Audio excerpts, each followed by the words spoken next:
이용구 법무부 차관의 택시기사 폭행 영상을 확인하기 위해 경찰이 블랙박스 업체에 2차례나 전화를 걸었던 것으로 확인됐습니다. 하지만 경찰은 더 이상의 보건 노력을 하지 않고 내사 종결했습니다. 단독 보도합니다. 검찰은 택시기사 휴대전화에서 이용구 차관은 물론 담당 경찰과 주고받은 메시지, 통화 목록까지 복구했습니다. 이른바 경찰의 봐주기 수사 의혹을 집중적으로 들여다보고 있습니다. 집중 취재했습니다. 조 바이든 대통령이 46대 미국 대통령으로 취임했습니다. 마스크 착용 의무화를 첫 행정명령으로 앞세우는 등 트럼프 흔적 지우기에 나섰습니다. 김학의 전 법무차관 출국금지 사건과 관련해 검찰이 동시다발 압수수색을 진행했습니다. 수원지검의 수사팀을 꾸린 지 일주일 만에 강제 수사에 착수했습니다. 이틀 전 버스에서 내리다 옷자락이 끼어 숨진 사람은 헤어 디자이너를 꿈꾸던 21살 여성이었습니다. 사고 당일에도 미용실에서 일하고 퇴근하다 참변을 당했습니다. 맨날 밤 12시까지 혼자 남아서 하고 일에 대한 애착이 많아서. 부산에서 지지율 열세를 보이던 더불어민주당이 5차 범위 내에서 국민의힘과 접전을 벌이고 있는 것으로 나타났습니다. 민주당은 가덕도 신공항 부지를 방문해 보궐선거 총력 지원에 나섰습니다. 비상이 걸린 국민의힘 내부에선 지도부에 대한 비판이 나오고 있습니다.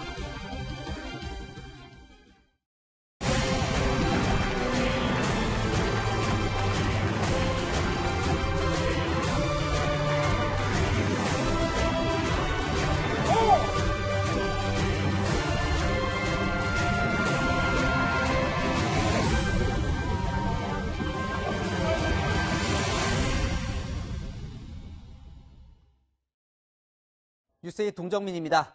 제46대 미 대통령 바이든은 초강대국 미국이 돌아왔음을 알렸습니다. 취임식에서 미국은 더 강해졌다, 전 세계에 다시 관여할 것이라고 선포했는데요. 취임하자마자 트위터에 낭비할 시간이 없다는 글을 올리고는 5시간 만에 17개의 서류에 서명했습니다. 트럼프 전 대통령이 기피했던 마스크를 쓴 채 하나하나 트럼프 흔적을 지우는 작업부터 시작했는데요. 워싱턴 연결해 보겠습니다. 김정한 특파원. 네, 바이든 취임 이튿날이 밝아오고 있는 백악관 앞입니다. 네, 미국이 달라졌다는 걸 만천하에 알린 이 바이든 대통령의 임기 첫날 모습 전해주시죠. 네, 바이든 대통령의 첫 일성은 코로나19 극복과 국제 무대에서의 복귀였습니다. 이 기자들 앞에서 이 세계 국제기구인 세계보건기구와 파리 기후변화 협약 복귀를 선언했고요. 또 100일간의 공공시설 마스크 착용을 의무화하는 행정명령에도 서명했습니다. 함께 들어보시죠. I'm proud of today's executive actions. I'm going to start by keeping the promises I made to the American people. 이 밖에도 무슬림 국가 일부에서의 입국 제한 조치나 멕시코 장벽 건설 중단 조치도 지시했는데요. 취임 후 5시간 만에 그러니까 의회의 어떤 승인이 별도로 필요 없는 행정명령 15건을 포함해 17건의 문서에 서명했습니다. 바이든 대통령, 그 어떤 대통령보다 전임자의 유산을 빠르고 공격적으로 해체하는 작업에 나섰다는 그런 평가가 나옵니다. 이 바이든 대통령이 무례한 백악관 직원을 해고하겠다고 말했다는데 이건 어떤 뜻입니까? 네, 무엇보다도 이 동료애를 좀 강조했다고 볼 수 있는데요. 동료를 험담하거나 깔보는 행동을 하면 즉각 해고하겠다고 공개적으로 경고했습니다. 트럼프 전 대통령은 SNS를 통해서 직원들을 공개적으로 비난하거나 해고하지 않았으니까 그거와도 좀 대조적인 행보다 이렇게 볼 수도 있을 것 같고요. 40대 워킹맘이죠. 이 젠 사키 백악관 대변인 오늘 처음으로 공개 브리핑을 했는데 언론과의 관계에 대해 이렇게 얘기했습니다. 진실과 투명성에 방점을 두겠다. 그리고 매일 언론 브리핑을 실시하겠다고 해서 또 언론과의 적대적인 관계를 보였던 트럼프 전 행정부와도 대조적인 행보를 보였습니다. 이 바이든 시대의 집무실의 모습도 오늘 공개가 됐는데요. 인권운동가인 마틴 루터킹 목사의 흉상과 또 경제 대공황을 성공적으로 극복했던 루즈벨트 대통령, 전 대통령의 대형 초상화가 걸려서 국난을 극복하겠다는 바이든 대통령의 의지가 실렸다는 해석을 낳았고요. 바이든 대통령은 이번 주에 캐나다 트리도 총리와 첫 통화를 이어가면서 또 본격적인 외교 업무도 시작합니다. 지금까지 워싱턴에서 전해드렸습니다. 바이든 대통령은 128년 된 갑오 성경에 손을 얹고 취임 선서를 했습니다. 통합의 영혼을 걸겠다며 링컨 대통령의 노예 해방 선언 연설을 인용했는데요. 이 코로나 여파로 조촐하게 치러진 취임식이었지만 이 다양성과 화합을 노래하는 울림은 어느 때보다 강렬했습니다. 유지훈 기자가 취임식 모습을 전해드립니다. 역대 대통령 취임식마다 수십만 명의 인파가 몰렸던 내셔널몰. 올해는 미국 지도 모양으로 꽂힌 성조기 19만여 개가 대신했습니다. 평화를 상징하는 비둘기 브로치를 단 팝스타의 국가로 행사 분위기는 서서히 달아오릅니다.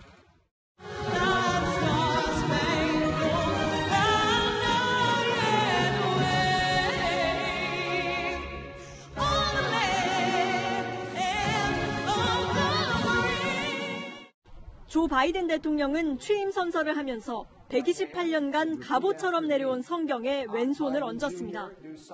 21분간의 취임사에서는 통합이라는 표현을 11번이나 썼습니다. My whole soul is in this, bringing America together, uniting our people, uniting our nation. 공화당원인 대표적 컨트리 가수 브룩스는 찬송가 어메이징 그레이스의 재창을 이끌어냈습니다. If I can ask you to sing this last verse with me. Not just the people here, but the people at home, at work, as one, united. Amazing grace. 미국 최초의 여성이자 유색인종 부통령이 된 카멀라 해리스는 공화당과 민주당의 색을 섞은 보라색 옷을 입고 등장했습니다. 오바마, 클린턴, 조지 부시 등 전 대통령 내외 모두 마스크를 쓴 채 자리를 지켰고 트럼프 전 대통령 대신 펜스 전 부통령이 함께했습니다. 78세로 역대 최고령 대통령에 취임한 바이든은 건강함을 과시하려는 듯 시민들에게 성큼성큼 뛰어가기도 했습니다. 한편 야외 취임식의 추위를 견디기 위해 샌더스 상원 의원이 알록달록한 장갑을 착용하고 옐런 재무장관 지명자가 커다란 무릎 담요를 덮은 모습이 화제가 되기도 했습니다. 채널A 뉴스 유주은입니다. 바이든 대통령의 취임식은 축제 분위기였던 이전과는 확연히 달랐습니다. 의회 난입 사건을 겪은 후라 주 방위군 2만 5천여 명이 삼엄한 경계를 펼쳤는데요. 취임식은 무사히 끝났지만 이 취임식장 밖은 갈등이 여전했습니다. 유승진 특파원이 현장을 취재했습니다. 취임식장에서 바이든 대통령에 앞서 해리스 부통령이 선서하는 시각. 의사당으로 향하는 길목은 큰 덤프트럭이 가로막았습니다. 의사당이라 적힌 팻말을 따라 다른 길을 선택했지만 다시 총을 든 군인들과 마주칩니다. 각국 취재진의 중계 경쟁이 벌어지는 곳이 취임식 초대장을 받지 못한 사람들이 접근할 수 있는 마지막 공간입니다. 저는 지금 취임식이 열리고 있는 의사당 앞에 나와 있습니다. 이렇게 입구에는 경찰 인력이 곳곳에 배치되어 있고 또 폴리스 라인과 차단 벽까지 설치되어 있습니다. 일반 시민들의 접근을 철저하게 통제하고 있는 상황입니다. 취임식장과 500m 넘게 떨어진 곳에서 지지자들은 축제를 즐깁니다. Why did you guys come here even though you cannot go inside? Because we're here to support Biden to be in the city where he's inaugurated. Flew from Dallas to see the inauguration. 미국 최초 아시아계 흑인 여성 부통령에 대한 기대도 특별합니다. Ma'am, do you believe that she is going to be the next president? I certainly do. She's a hard worker. She is more concerned with the people. So yeah, I think she has the potential to do it. 이민정책 개선을 갈망하는 가족들은 큰 현수막을 펼쳐들었고 빨간 모자를 쓴 트럼프 지지자들이 나타나자 주변은 소란스러워집니다. So are you happy with the transition? No, not at all. It wasn't a free and fair election. 우려한 상황은 벌어지지 않았지만 바이든 대통령이 강조하는 통합까지는 적지 않은 시간이 필요해 보였습니다. 워싱턴에서 채널A 뉴스 유승진입니다. 바이든 대통령 취임식에서 전임 트럼프 대통령의 모습은 볼 수 없었습니다. 대신 화려한 셀프 퇴임식을 열었는데요. 핵공격을 명령할 수 있는 핵가방까지 가지고 가 큰 혼선까지 빚어졌습니다. 떠나는 마지막 순간 울려 퍼진 노래는 마이웨이였고 돌아오겠다는 말을 남겼습니다. 윤수민 특파원입니다. 전용 헬기 마린원을 타고 앤드루스 공군기지에 도착한 트럼프 전 대통령 부부. 21발의 예포를 받으며 퇴임 행사장에 나타납니다. 다시 돌아오겠다고 다짐하는 트럼프 전 대통령은 4년 뒤 대선 재도전 가능성을 열어뒀습니다. I will always fight for you. I will be watching. I will be listening. So just a goodbye. We love you. We will be back in some form. 무대를 지켜보는 이방카와 가족들의 눈가는 촉촉히 젖었습니다. 취임식에 불참한 트럼프 전 대통령 측이 핵가방을 가지고 떠나 그는 임기 시작과 함께 사용할 수 있는 바이든 대통령의 핵가방을 따로 준비했습니다. 핵공격을 명령할 수 있는 핵가방이 동시에 2개 존재한 겁니다. 마지막 날까지 파격을 보여준 트럼프 전 대통령이지만 집무실 책상인 결단의 책상에 후임자를 위한 편지를 남기는 관례만은 깨지 않았습니다. President wrote a very generous letter. I have it because it was private. I will not talk about it until I talk to him. But it was generous. 말도 많고 탈도 많았던 백악관 4년 임기를 되돌아보듯 트럼프 전 대통령을 태우고 플로리다로 떠나는 에어포스원이 활주로를 박차고 날아오르는 순간 행사장에는 마이웨이 노래 마지막 소절이 울려 퍼졌습니다.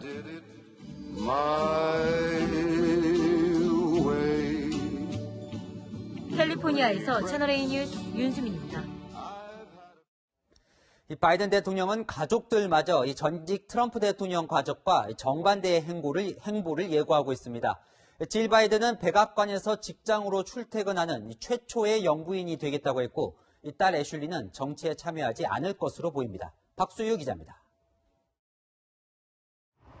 번호판 46번 비스트에서 내리는 바이든 대통령 곁에 질 바이든 여사가 함께합니다.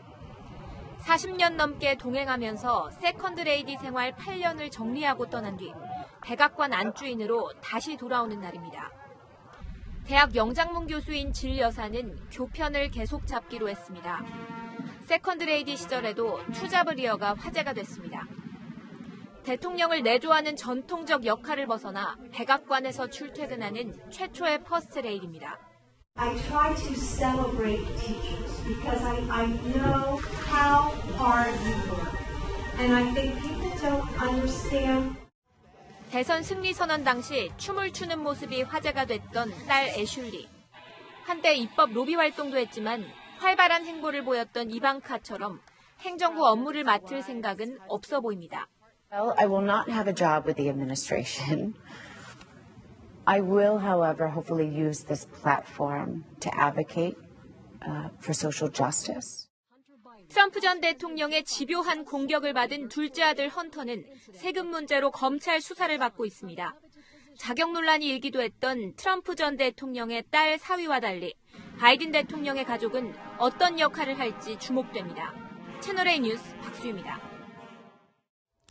지금부터는 이용구 법무부 차관의 택시기사 폭행과 관련한 단독 보도로 이어갑니다. 어제 폭행 장면이 담긴 블랙박스 영상을 검찰이 복구해 확보했다는 소식 단독으로 전해드렸는데요. 저희가 그 영상을 복구한 블랙박스 업체 관계자를 만났습니다. 이 관계자는 경찰에도 당시의 폭행 영상이 복구된 사실을 알렸다고 말했습니다.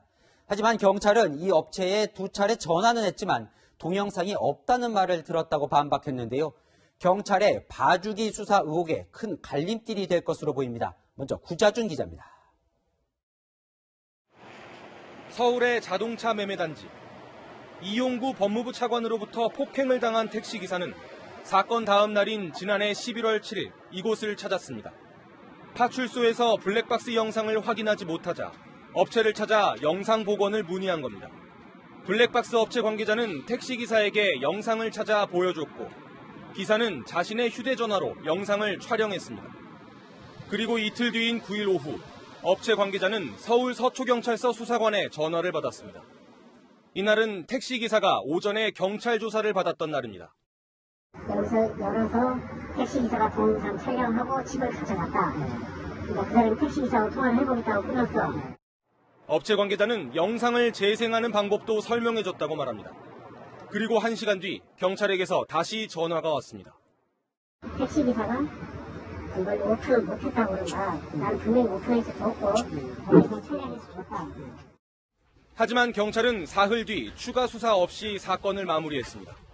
앞서 경찰은 파출소와 경찰서에서 영상을 복원하지 못했다고 해명한 바 있습니다. 경찰은 블랙박스 업체 관계자와 통화한 것은 맞다면서도 당시 업체 관계자가 영상이 없다고 해 더 이상 확인하지 않았다고 해명했습니다. 채널A 뉴스 구자준입니다. 이런 정황을 파악한 검찰은 이용구 차관의 폭행 의혹과 더불어 경찰의 봐주기 수사 의혹도 조사 중입니다. 택시기사와 담당 경찰 간의 통화 목록과 SNS 메시지를 복원해 내사 종결 과정을 상세히 살펴보는 걸로 파악됐습니다. 이어서 박건영 기자의 단독 보도입니다. 검은색 차량에서 내린 검찰 관계자들이 블랙박스 업체로 들어갑니다. 이용구 차관에게 폭행당한 택시기사가 영상을 확인하고 촬영해 간 곳인데 검찰이 이곳을 찾아 동영상을 확인하려 한 겁니다. 당시 블랙박스 업체 관계자는 검찰 수사관에게 택시기사가 휴대전화로 촬영했다는 사실을 경찰관에게도 알려줬다고 밝혔습니다. 검찰은 이 설명을 듣고 업체 관계자의 휴대전화에서 경찰관과 통화한 목록까지 확보해 갔습니다. 업체 관계자와 구체적으로 어떤 대화를 나눴는지 이후 추가로 수사하지 않은 이유를 파악하기 위한 것으로 보입니다. 검찰은 이틀 전 택시기사를 12시간 넘게 조사할 때에도 휴대전화에서 복원된 통화 목록과 메시지를 제시하며 당시 상황을 재구성한 걸로 전해졌습니다. 사건 당일인 지난해 11월 6일부터 경찰이 내사 종결하기까지 택시기사가 이용구 차관, 담당 경찰관과 주고받은 통화 내역과 메시지를 일일이 확인시키며 어떤 대화를 주고받았는지 확인한 겁니다. 시민단체가 고발한 경찰 수사팀의 직무유기 혐의 수사에도 속도가 붙을 전망입니다. 채널A 뉴스 박건영입니다. 네, 이 사건 취재 중인 사회부 박건영 기자 나왔습니다. 자, 이 블랙박스 영상이 복구된 사실을 경찰이 미리 알았느냐 몰랐느냐, 이게 이제 경찰의 부실 수사 여부를 가리는 중요한 단서가 될 것 같은데요. 경찰은 그러니까 몰랐다는 거죠. 예, 경찰에서는 블랙박스 업체 관계자와 통화한 사실 자체는 인정을 했습니다. 하지만 당시 업체 관계자가 영상은 안 나왔다 이렇게 말을 해서 그런 줄로만 알았다 이렇게 설명을 했습니다. 근데 그럼 경찰은 왜 이 업체 관계자에게 2차례나 전화를 한 겁니까? 예, 이 통화한 시점이 바로 그 택시기사를 조사했던 지난해 11월 9일이었는데요. 이 조사를 마친 뒤 처음 전화를 했었던 건 택시기사가 업체를 찾아서 영상 복원을 시도한 게 맞는지 묻기 위해서라고 설명했습니다. 또 두 번째 전화에서는 영상이 복원되지 않았는지 재차 물었고요. 아니라는 답을 들었다는 겁니다. 이 경찰은 어제 저희 보도 전까지 영상의 존재 자체도 알지 못했다 이렇게 주장하고 있습니다. 참, 이 경찰과 이 블랙박스 업체 관계자의 주장이 서로 달라서 검찰 수사가 더 이제 중요해졌는데요. 이 업체 관계자는 저희 채널A에 해준 얘기를 검찰에도 똑같이 했다는 거죠. 예, 지난 12일에 이 검찰 수사관들이 업체를 찾았을 때요, 이 얘기를 했었고요. 또 통화 기록까지도 제출했다고 합니다. 이 검찰에서는 담당 경찰관과의 통화 녹취가 있는지 이런 것도 물었다고 하는데요. 이 업체 관계자는 검찰이 동영상을 확보했다는 보도를 보고 나서요, 수사에 더 이상 방해가 되지 않을 거다 이렇게 판단을 해서 오늘 저희에게 이런 얘기를 꺼냈다 설명을 해줬습니다. 이 업체 관계자의 설명대로라면 그러니까 영상이 있다는 걸 안 뒤에 이 검찰과 경찰의 행동이 서로 달랐다는 건데 일단 검찰이 찾아온 것부터 살펴보죠. 언제 찾아왔다는 건가요? 예, 이 검찰이 업체를 찾았던 건 지난 12일이었습니다. 보시는 영상은 검찰 관계자 4명이 가게 안으로 들어가는 장면인데요. 이 검찰에서는 블랙박스 영상을 재생했던 컴퓨터 복원을 요청했고요. 실제로 현장에서 2시간 동안이나 영상 복구를 시도했지만 여기선 실패했습니다. 대신 업체 관계자는 검찰의 택시기사가 휴대전화로 영상을 찍었다고 말했다는 겁니다. 실제로 이 영상은 검찰이 휴대전화 포렌식을 통해서 찾은 거였습니다. 당시 검찰은 이 업체의 영상 복구 전문가까지 대동해서 갔다는데 그때 그래도 복구에 실패를 했나 보죠. 예, 이 메모리 카드의 영상 파일을 컴퓨터에 옮겨서 저장을 한 다음에 재생을 했던 게 아니라요. 네. 이 전용 뷰어 프로그램을 통해서 바로 재생을 했기 때문에 남아있지 않은 걸로 보입니다. 재생만 할 수 있는 거였군요. 자, 이 검찰은 찾아가서 이렇게 복구도 시도하고 어쨌건 이 영상 찍어간 사실을 확인을 했는데 경찰은 별 조치가 없었다는 거죠, 이 관계자에 따르면? 예, 업체 관계자의 말이 사실이라면 그런 셈인데요. 이 앞서 경찰은 업체 관계자에게 영상 복원 여부만 물었다고 했지만 업체의 설명은 다릅니다. 이 업체 설명 들어보시죠. 택시기사 진짜 촬영을 해갔냐, 그 부분 답변해줬고 다시 경찰 전화 온 거야. 택시기사는 안 나왔다고 그런다. 그 부분에 대해서 둘이 얘기를 해라. 가져갔기 때문에. 네, 검찰이 경찰 수사팀의 이 내사 종결 과정을 살펴보고 있는 만큼 이 수사 과정에서의 확인이 필요한 부분입니다. 그러니까 경찰은 여전히 이 당시 수사에 문제가 없었다 이런 입장인 거죠. 예, 오늘 저희 취재팀은 경찰 수사팀의 또 반론권을 보장하기 위해서요, 서울지방경찰청과 이 서초경찰서의 담당 수사관 등을 통화해서 여러 차례 의견을 물었는데요. 이 담당 경찰관은 피해 택시기사로부터 블랙박스 업체에 갔는데도 복원하지 못했다는 진술을 받았고, 이를 재차 확인하기 위해 조서 작성 뒤에 직접 해당 업체까지 전화를 했다는 겁니다. 하지만 해당 업체에서는 복원되지 않았다고 경찰에 밝혔고, 그래서 이 동영상의 존재를 알 수 없었다고 설명했습니다. 그리고 해당 블랙박스 업체 주장에 대해서는 사실 여부를 따져 법적 대응까지 하겠다는 입장입니다. 네, 검찰 수사가 더 중요해진 것 같네요. 지금까지 사회부 박건영 기자였습니다. 네, 지난 2019년 태국으로 출국하려는 김학의 전 법무부 차관을 긴급 출국 금지하는 과정에서 법이 정한 절차를 어겼다는 의혹을 검찰이 수사 중이죠. 오늘 검찰 수사팀은 당시 긴급 출국 금지에 관여한 법무부 관계자는 물론 담당 검사 사무실 등에 대해 동시다발 압수수색에 나섰습니다. 김 전 차관의 긴급 출국 금지 과정에 관여한 법무부 관계자들도 조만간 줄줄이 소환될 걸로 보입니다. 최주연 기자의 보도입니다. 김학의 전 법무부 차관의 불법 출국 금지 의혹을 수사하는 수원지검 수사팀이 대규모 압수수색에 나선 건 오늘 오전. 지난 13일 사건을 배당받은 지 일주일 만에 첫 강제 수사에 들어간 겁니다. 수사팀은 긴급 출금을 검토하고 승인한 차규근 출입국 외국인정책본부장 사무실과 실무 업무를 맡은 출입국 심사과 등을 상대로 관련 자료를 확보했습니다. 당시 긴급 출금을 신청했던 이모 검사가 파견 근무를 하고 있는 공정거래위원회 사무실도 압수수색을 벌였습니다. 이모 검사는 당시 대검찰청 과거사 진상조사단 소속으로 엉뚱한 사건 번호를 적은 서류로 긴급 출금을 신청했다는 의혹을 받고 있습니다. 김 전 차관 출국 금지 관련 검토를 했던 대검 정책기획과 당시 출입국 업무를 한 법무부 직원들을 감찰하고도 제대로 징계하지 않았다는 의혹을 받고 있는 법무부 감찰 담당관실도 압수수색 대상에 포함됐습니다. 검찰 수사팀은 김 전 차관의 동향 정보를 수집한 의혹을 받는 인천공항 출입국 외국인청에서도 출입국 조회 관련 자료를 확보했습니다. 김 전 차관의 출입국 정보 불법 조회 의혹도 확인하려는 걸로 보입니다. 수사팀은 출입국 외국인정책본부와 법무부 장관 등이 긴급 출국 의사결정 과정에 구체적으로 어떻게 관여했는지 확인할 계획입니다. 검찰은 김 전 차관 출국 금지 당일 법무부 일부 직원 사이의 오간 대화 내용을 확인하려고 관련자들의 휴대전화 저장 자료들도 분석하고 있습니다. 채널A 뉴스 최주연입니다. 네, 새로 나온 부산, 울산, 경남 지역 여론조사 결과인데 오차범위 아니지만 더불어민주당과 국민의힘이 지지율이 엎치락 뒤치락하고 있습니다. 부산 시민만 대상으로 한 여론조사에서도 보시다시피 오차범위 안에서 민심이 출렁이고 있는데요. 민주당은 가덕도 신공항 공약이 효과를 보고 있다며 계속 추진한다는 전략입니다. 최수연 기자가 보도합니다. 민주당은 부산시장 선거 승부수로 가덕도 신공항을 띄우고 있습니다. 이낙연 대표를 비롯한 당 지도부는 오늘 부산 가덕도 신공항 부지를 직접 찾았습니다.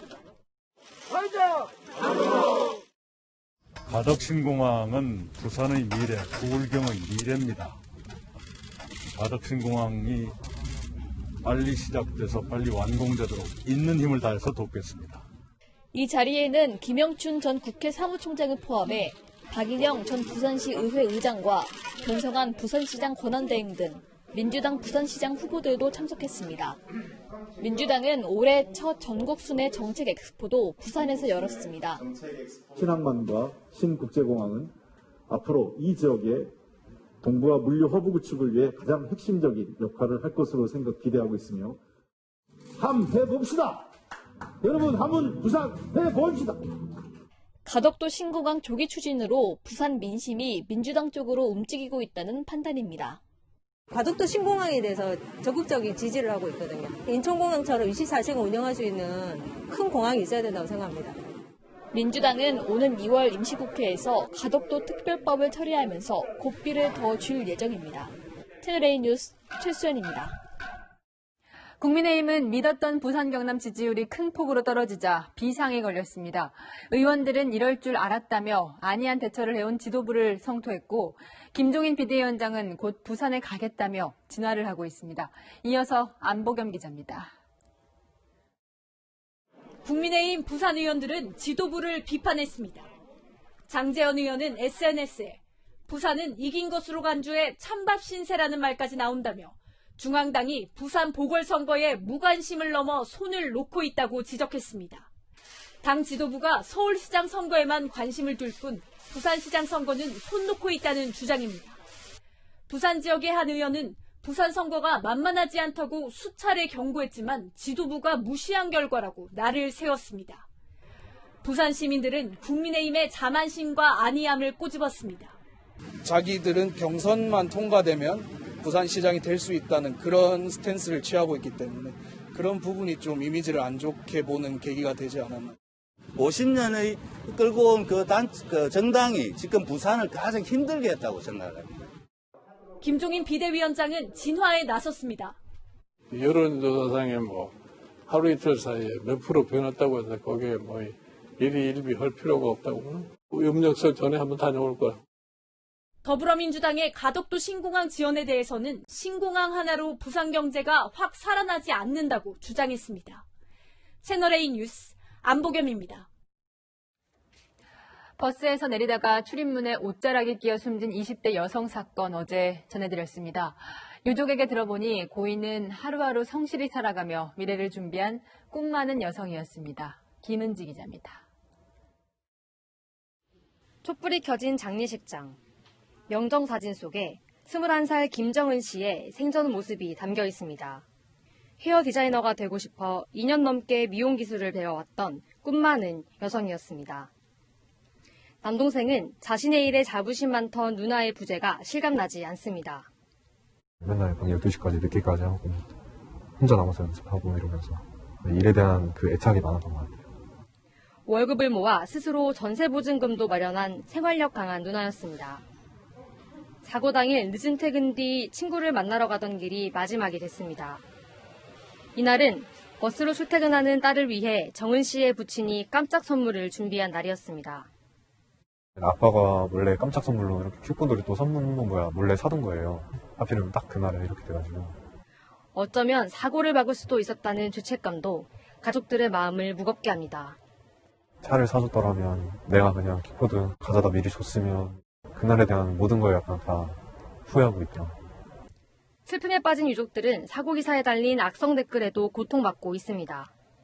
보지도 않고 애가 휴대폰질을 했다니, 그거를 못 찍어서 더 찍으려고 했다니. 2번 죽이는 거야, 우리 애를. 경찰은 정은 씨 외투가 버스 출입문에 끼어 발생한 사고로 원인을 추정하고 있지만 유족들은 신체 일부가 문에 낀 걸 감지하는 버스 센서에 문제가 있을 가능성을 제기하고 있습니다. 버스 기사를 업무상 과실치사 혐의로 입건한 경찰은 정확한 사고 원인을 조사 중입니다. 채널A 뉴스 김은지입니다. 한파 속에 내복만 입고 거리를 돌아다니다가 시민에게 발견된 5살 어린이 기억하실 겁니다. 경찰이 아이 엄마의 방임 혐의에 대해 수사하고 있고 아이는 지금 엄마와 떨어져서 아동복지시설에 있습니다. 그런데 조사 과정에서 모녀의 딱한 사연이 알려지며 따뜻한 온정의 손길도 이어집니다. 이민중 기자입니다. 편의점 안으로 들어서는 5살 여자아이. 영하의 한파 속에 내복만 입고 집 밖으로 나왔다가 거리를 지나던 시민이 발견해 급히 외투를 입혔습니다. 신고를 받은 경찰은 아이 엄마를 아동 유기와 방임 등의 혐의로 입건했습니다. 아이는 엄마와 즉각 분리시켰고 현재 아동보호시설에서 지내고 있습니다. 한 달간 아이에게 접근하는 걸 금지하는 명령을 받은 엄마는 아동보호 전문기관에서 제공하는 교육과 심리상담 과정을 모두 이수해야 아이를 볼 수 있습니다. 처음 사건이 알려졌을 때는 아동학대라는 의혹이 강하게 제기됐지만 아이 엄마는 경찰 조사 과정에서 사건 당일 근무 중에 집에 있는 아이와 수시로 통화했다고 주장했습니다. 조사 과정에서 양육 부담을 나눌 수 있는 배우자가 없다는 점도 드러났습니다. 이런 사연이 알려지자 구청과 주민센터에는 도움의 손길이 이어지고 있습니다. 헌금 같은 경우에는 무료모금을 통해서 정기 수험을 하고 일시적 수험 같은 게 들어오고 있고요. 생필품 장난감이라든가 생활에 필요한 물품 여러 가지가 들어오고 있는. 경찰은 아이 엄마 주장만 믿지 않고 전문 상담사가 받은 아이의 진술을 토대로 드러나지 않은 방임과 학대가 있는지를 조사해 처벌 여부를 결정하겠다고 밝혔습니다. 채널A 뉴스 이민준입니다. 앞서 보신 사건은 홀로 아이를 키우는 한부모 가정이 마주한 현실을 잘 보여줍니다. 정부가 제공하는 돌봄 서비스가 있지만 정작 급할 때는 무용지물이라고 합니다. 서채리 기자가 싱글맘들의 이야기를 들어봤습니다. 취업을 준비하며 4살 아이를 혼자 키우는 20대 여성 A씨. 아침부터 아이를 챙기다 보면 공부할 시간은 빠듯합니다. 어린이집에 가기 싫다는 아이를 억지로 떼어놓고 무거운 발걸음을 돌립니다.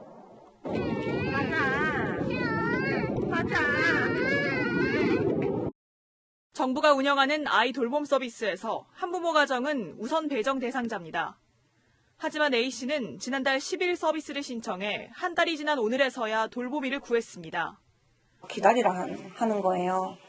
저는 이런 거 일도 못하고 학원도 못 다니냐 하니까 어쩔 수 없다는 식으로 말하더라고요. 돌보미들이 원하는 지역이나 시간이 아니면 기다릴 수밖에 없습니다. 제가 원하는 시간대가 그 돌보미 분들이 선호하는 시간대랑 겹치지가 않아서 구해지지 않는 경우. 또 다른 한부모 가정 B씨는 돌보미가 연결되지 않아 다른 지역까지 아이를 보내고 있습니다. 몇 개월 참을까 하다가 지방 같은 경우에는 공급이 더 많으니까 거기서 시작을 했거든요. 이들에게 내복 아이 방임 사건은 남일이 아니었습니다. 아니, 남일 같지 않은 얘기라고 생각했고요. 우리 아기도 똑같은 상황에 놓였을 거라고 생각을 해요. 돌봄 공백을 예방하려면 돌보미 공급을 늘리는 등 적극적 행정이 필요하다는 지적이 나옵니다. 찾아가는 행정이 됐으면 좋겠어요. 어떤 게 어려운지를 처음부터 묻고 그다음에 거기에서 사회복지 쪽에 바로 어려움이 있다면 연결을 해서 찾아가서 확인하고. 채널A 뉴스 서채리입니다. 그렇다면 부모에게 학대당하거나 방치된 아이들, 경찰이나 아동보호기관이 보호한 뒤에는 어떻게 될까요? 부모에게 돌아가는 경우도 있지만 계속 민간시설에 남는 경우가 많은데 정부기관의 세심한 관리가 필요하다는 지적이 나옵니다. 제가 직접 취재했습니다.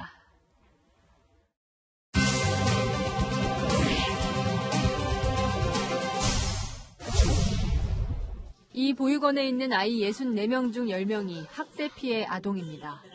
발작해요, 막. 순간적으로. 애들이. 어디는 죽고 싶다. 그게 다 그 학교에서 온 애들이.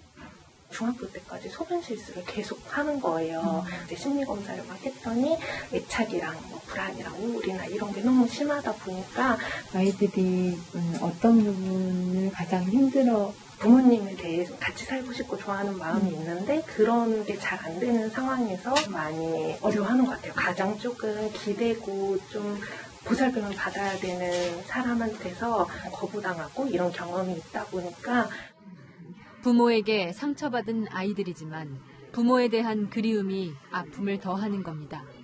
하지만 학대 피해 아동이 시설에 들어왔다가 가정으로 돌아가는 경우는 많지 않습니다. 부모가 자신이 없으니까. 그리고 그 아보존에서는 부모를 조사해 보잖아요. 사람에 대한 그리움 때문인지 처음 본 기자에게도 잘 다가오는 아이들. 뭐 만들어? 팥빙수, 우유 빙수 나왔습니다. 네, 친구 맞는데 배째 2번 맞았어요. 2번이나 맞았어요. 네. 대단하다. 엄마의 학대 때문에 보육원에 맡겨진 이 아이는 또래보다 언어 발달이 느렸습니다. 처음 왔을 때는 솔직히 정말 힘들었어요. 정말. 우리한테 와 있는 애들 중에는 거의 매년 치료를 받아요. 빨리 안 고쳐지거든요. 관리가 필요한 학대 아동들을 정부가 민간시설에 맡겨놓고는 사실상 방치한다는 비판도 나옵니다. 정부가 이제는 민간 기관에만 위탁이 아니라 정말 그 아이들 치료할 수 있는 겁니다. 특수센터 만들어줘야죠. 돈이 들겠지, 여자 되겠지. 그걸 해야 돼. 여인선이 간다 였습니다. 정부 지원을 늘리겠다는 여건과 자꾸 빚을 낼 수 없다는 기획재정부 계속 충돌해 왔는데요. 정세균 국무총리가 이 나라가 기획재정부의 나라냐 경로에 가까운 경고를 하고 나서면서 기재부의 입장이 하루 만에 바뀌었습니다. 이 자세한 내용을 정한희 기자가 보도합니다. 정세균 국무총리가 코로나19로 피해를 본 자영업자를 지원하는 법을 만들라고 공개 지시했습니다. 방역 조치로 인한 영업 손실을 보상하거나 지원하는 법안들을 발의해 주셨습니다. 기재부 등 관계부처는 국회와 함께 지혜를 모아 법적 제도 개선에 나서 주시기 바랍니다. 정 총리는 전날 기재부가 재정 상황을 이유로 난색을 표한 사실을 전해 듣곤 이 나라가 기재부 나라냐며 크게 화를 낸 것으로 알려졌습니다. 자영업자 보상에 필요한 예산은 최대 월 25조 원으로 추산됩니다. 기재부는 하루 만에 입장을 바꿨습니다. 해외 같은 경우에도 저희가 1차적으로 살펴본 바에 따르면 법제화한 나라는 찾기가 쉽지 않고, 하지만 오늘은 손실 보상을 제도화하는 방안을 검토하겠다며 물러섰습니다. 정치권의 압박에 일선 부처가 태도를 바꾸는 모습은 낯설지 않습니다. 3월 중순 공매도를 재개하겠다던 금융당국은 정치권의 요구에 한 발 물러섰습니다. 은성수 금융위원장은 최종 결정이 나올 때까지 조금만 더 기다려달라며 정책 변경 가능성을 시사했습니다.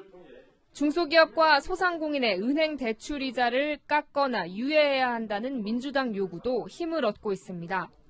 은행권도 우리 사회의 상생과 협력, 연대를 위해서 함께 노력해 주실 것을 다시 한번 부탁드립니다. 이에 대해 국민의힘은 정부 여당이 민생 대책을 졸속 방출하고 있다며 4월 보궐선거를 겨냥한 선심성 정책 아니냐고 비판했습니다. 채널A 뉴스 정한입니다.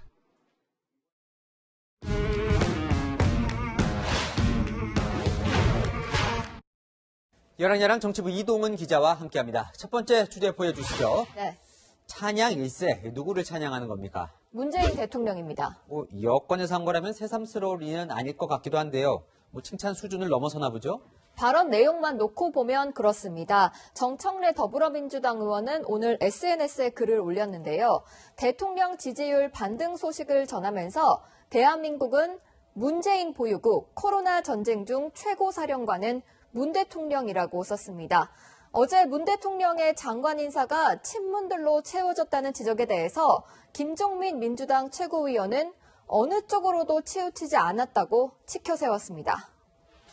해온 인사들을 보면 친문, 비문 가리지 않고 골고루 균형 있게ทั้평 인사를 해오셨어요. 자, 그러고 보니 대선 주자, 서울시장 출마자들도 대통령 찬양에 가세했더라고요. 네, 친문 표심을 잡아야 하기 때문인데요. 대선 주자인 이재명 경기도지사는 100년 만의 위기 상황에서 문재인 대통령님께서 그 자리에 계신 게 얼마나 다행인가라고 했고요. 서울시장에 출마하는 우상호 민주당 의원은 문 대통령의 신년 기자회견 내용이 자신의 입장과 놀라울 정도로 일치한다고 주장했습니다. 글쎄요, 이 서울시정을 책임지는 서울시장과 이 나라를 맡는 이 대통령의 생각이 같을 필요는 없을 것 같기도 한데요. 네, 태풍의 눈이 되겠다며 출마 선언을 한 조은희 서초구청장은 이 두 사람을 아첨하는 정치꾼이라고 비판했습니다. 김기현 국민의힘 의원은 이재명 지사의 문비어천가 참 눈물겹습니다라고 꼬집었습니다. 박근혜 대통령 때는 비박이라도 있었는데 지금은 비문 세력이라고 이렇게 불리는 세력이 있는지도 모르겠어요. 네, 그 시절의 민주당은 박비어천가만을 들으려고 할 것이 아니라 야당과 비박 의원들의 쓴소리도 경청하셔야 한다는 논평을 낸 적이 있습니다. 지금 문 대통령과 민주당에 그대로 적용되는 조언 같습니다. 네, 다음 주제 보겠습니다. 네. 연애 수당 드립니다. 네. 허경영 국가혁명당 대표가 나온 걸 보니까 네. 선거가 다가오긴 했나 봅니다. 네, 이번 서울시장 보궐선거에도 출마하면서 파격적인 공약을 내걸었는데요. 결혼을 장려하겠다면서 미혼자에게는 연애수당을 월 20만 원, 결혼하면 1억 원을 약속했고요. 통일부와 여성부를 없애고 결혼부를 신설해 국가가 결혼을 지원하겠다고 했습니다. 연애하면은 매월 20만 원, 출산하면은 5천만 원, 결혼하면은 3억이야. 이걸 준다 이 말이야. 결혼자금 1억, 주택자금 2억, 무이자니까. 서울시장이 아니라 대통령도 하기 힘든 일 같은데요. 네, 공약을 하긴 했지만 구체적인 재원 마련 방안은 설명하지 않았습니다. 현실성이 적다는 걸 알면서도 이렇게 계속 공약이 관심을 끄는 것도 이 허 대표의 재주예요. 네, 2012년 대선에 나오면서 출산수당 3천만 원, 노인에게 건국수당 70만 원을 약속했습니다. 출산수당과 노인수당은 어느 정도 실현이 됐죠. 누리꾼들은 하긴 청년들 돈 없어서 연애도 못하지, 다른 건 몰라도 결혼, 출산장려 정책 진짜 마음에 든다. 신기하게 허경영이 공약한 세상이 점점 다가오고 있음 등 댓글을 달았습니다. 팍팍한 현실이 반영된 것 같네요. 맞습니다. 불안정한 일자리와 높은 집값 때문에 연애, 결혼, 출산을 포기한 2030 세대를 3포 세대라고 부르는데요. 이런 상황에서 허경영 대표의 공약과 여기에 쏠리는 관심은 웃기면서 슬픈 우픈 현실을 보여주는 것 같습니다. 어차피 누굴 뽑아도 답답하다는 댓글이 관련 기사에 달려있던데요. 정치권이 그만큼 신뢰받지 못한다는 뜻이겠죠. 지금까지 여랑야랑이었습니다. 정부가 요양병원 중 몇 곳을 코로나 전담병원으로 지정했습니다. 일반 노인 환자들은 엄동설안에 갑자기 병원을 떠나야 해서 자녀들은 밤잠을 못 이룬다고 말합니다. 이현수 기자입니다. 서울 강남의 한 요양병원입니다. 문 앞에는 호소문이 나붙고 서명운동도 진행됩니다. 최근 코로나19 전담 요양병원으로 지정되면서 환자 260명이 내쫓길 상황에 처하자 보호자들이 나선 겁니다. 이 엄동설안에 이 환자를 옮기다가 중간에 악화가 되거나 상황 변화가 되거나 그리고 만약에 돌아가시면 그 책임을 누가 진다는 말입니까? 불효를 한다는 생각에 잠도 못 이룹니다. 마음이 사무치고 어머니한테 너무 죄송스러워가지고 말을 할 수가 없습니다. 그렇다고 의료진이 없는 집으로 모시기도 쉽지 않습니다. 저희 엄마는 아무것도 못 하시는데 진짜 돌아가세요, 저러다. 얼음판 위에 무릎 꿇는 심정이에요. 3차 대유행 후 요양병원 사망자가 급증하자 정부는 지난 3일부터 감염병 전담 요양병원 11곳을 지정했습니다. 이제 겨우 4곳이 운영을 시작했지만 현실적인 문제에 부닥치는 상황. 또 다른 전담 요양병원은 기존 간호인력 40여 명이 사표를 내 정부 파견 인력이 환자를 돌봅니다. 보호구를 입고서는 2시간밖에 일을 못하기 때문에 간병 인력이 물리적으로는 3배가 더 필요한 건데 서울사회서비스원이 간병인 300명을 충원할 계획이지만 현재까지 채용 인원은 38명으로 속도가 나지 않고 있습니다. 지역 주민 반대 등 곳곳에서 문제점이 드러나고 있지만 방역당국은 뚜렷한 대책을 내놓지 못하고 있습니다. 채널A 뉴스 이현수입니다. 민주당이 골목 상권을 살린다며 새벽 배송을 규제하고 복합 쇼핑몰은 주말에 문을 닫게 한다고 해서 불만이 나왔죠. 뒤늦게 수습에 나섰습니다. 이현수 기자가 취재했습니다. 식재료부터 세탁물까지 품목도 다양해진 새벽 배송. 바쁜 직장인부터 주부들까지 인기를 끌면서 지난 2018년 4천억 원이던 시장 규모는 3년 새 5배로 급성장할 정도로 이용객이 늘었습니다. 그런데 최근 맘카페 등 각종 커뮤니티에서 민주당의 규제로 새벽 배송이 중단될 수 있다는 소식이 알려지면서 불만이 쏟아졌습니다. 로켓 배송이나 새벽 배송을 이용해서 편리함이 있었는데 그게 금지된다면 소비자 입장에서 좀 불편함이 가중될 것 같아요. 비판이 거세자 민주당은 오늘 새벽 배송 금지법은 사실 무근이고 추진할 계획이 없다고 공식 입장을 냈습니다. 마켓컬리나 쿠팡 등 온라인 플랫폼 기업들이 다른 분야로 사업을 확장하는 걸 막기 위해 준비 중인 법안이 잘못 알려졌다는 겁니다. 민주당은 골목상권 보호를 위해 스타필드 같은 복합 쇼핑몰도 한 달에 2번 주말에 문을 닫게 하는 내용 등의 유통산업발전법 처리도 늦추기로 했습니다.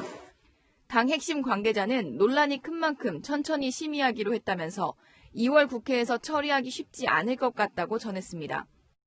쉰다고 해서 굳이 시장을 갈 것 같지는 않아요.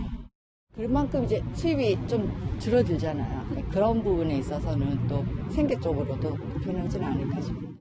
재보궐선거를 앞둔 시점과 맞물려 논란이 될 수 있는 법안 처리에 속도 조절을 하는 것이란 분석이 나옵니다. 채널A 뉴스 이현수입니다. 최근 이딴 과로사로 총파업을 예고했던 택배노조가 파업을 철회했습니다.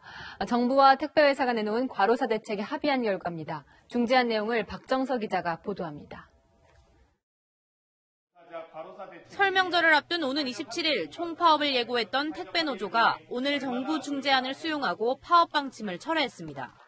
과로사를 막기 위해서 과로사 대책 차원에서 지속적으로 주장해왔던 내용들이 상당 부분 반영돼 있다라고 이제 그렇게 이해를 하고, 그간 과로사 원인이자 가외 노동으로 지적됐던 택배 분류 작업에서 앞으로 택배 기사는 제외됩니다.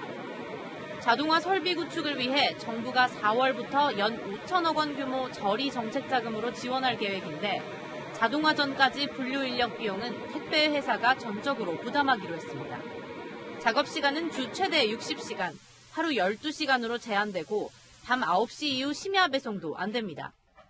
또 설 명절처럼 택배 물량이 몰릴 때는 배송이 지연되더라도 중대 과실이 없는 한 택배사와 기사들에게 책임을 묻지 않기로 했습니다. 일단 택배 기사들은 반기는 분위기입니다. 5시간 동안 일하면 서 있어야 되니까요. 일단 이거 아침 분류 이거는 무조건 도움되죠. 아침에 좀 더 뭐 쉬다 나갈 수도 있잖아요. 분류 작업 시간.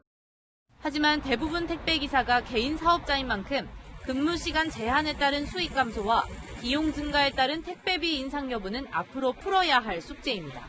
채널A 뉴스 박정서입니다.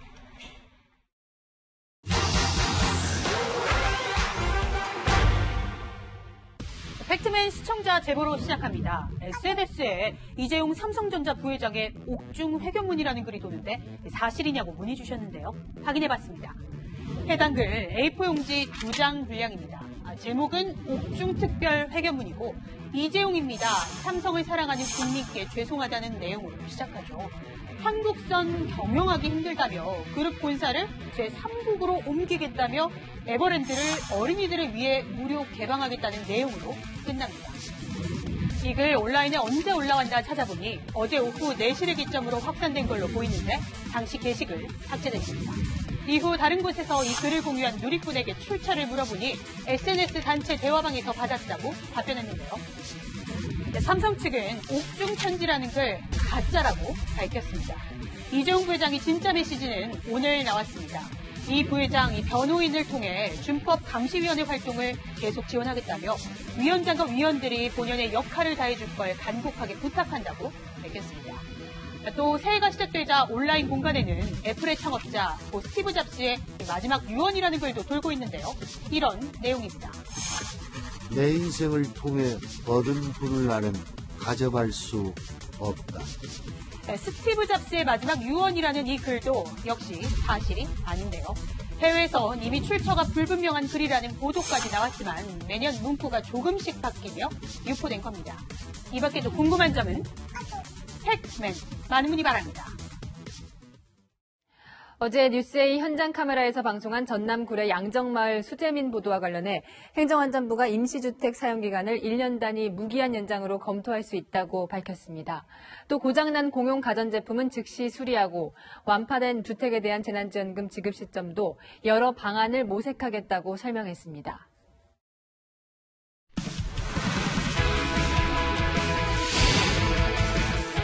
안녕하세요. 스포츠 뉴스입니다. 축구 대표팀의 영원한 캡틴 박지성이 전북현대 일원으로 오랜만에 기자회견에 나섰는데요.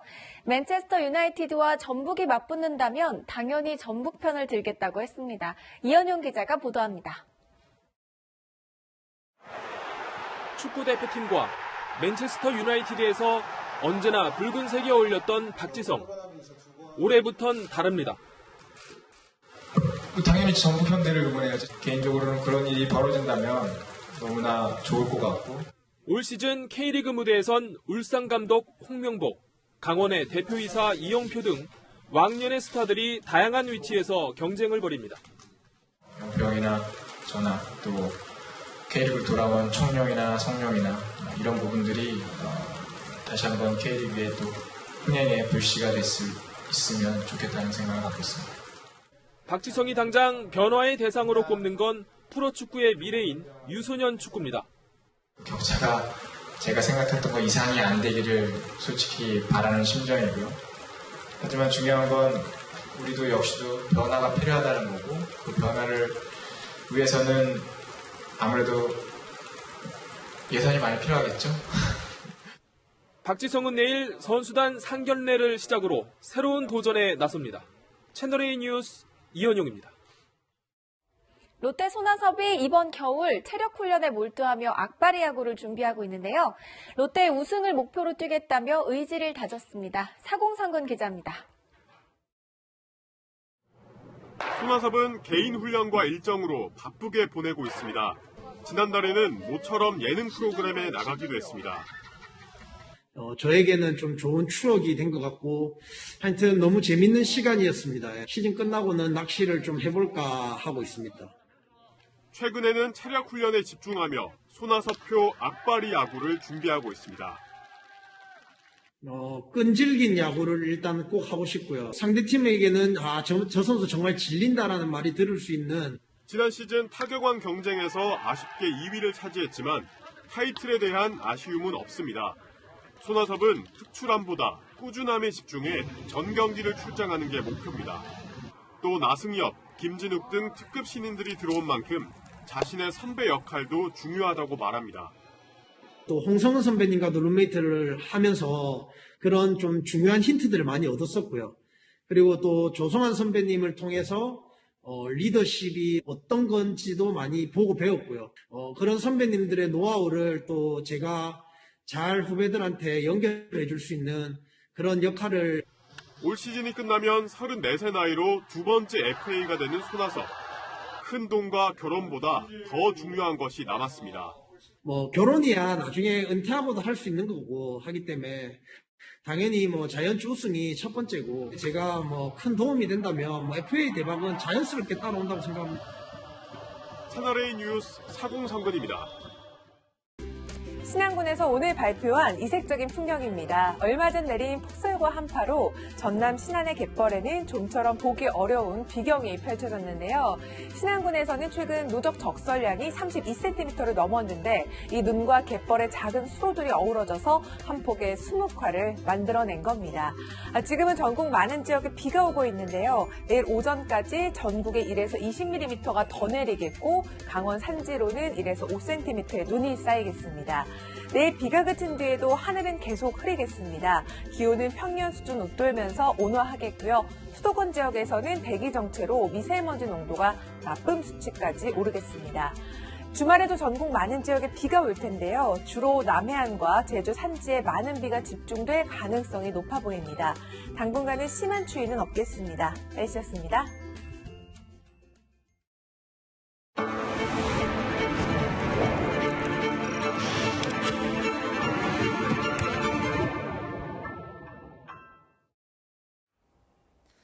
바이든 미 대통령이 임명한 최초의 역사들입니다.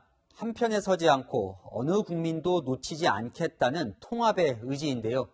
가보지 않은 길을 여는 바이든의 미국을 전 세계가 지켜보고 있습니다. 오늘 뉴스 여기까지입니다. 내일도 뉴스에입니다.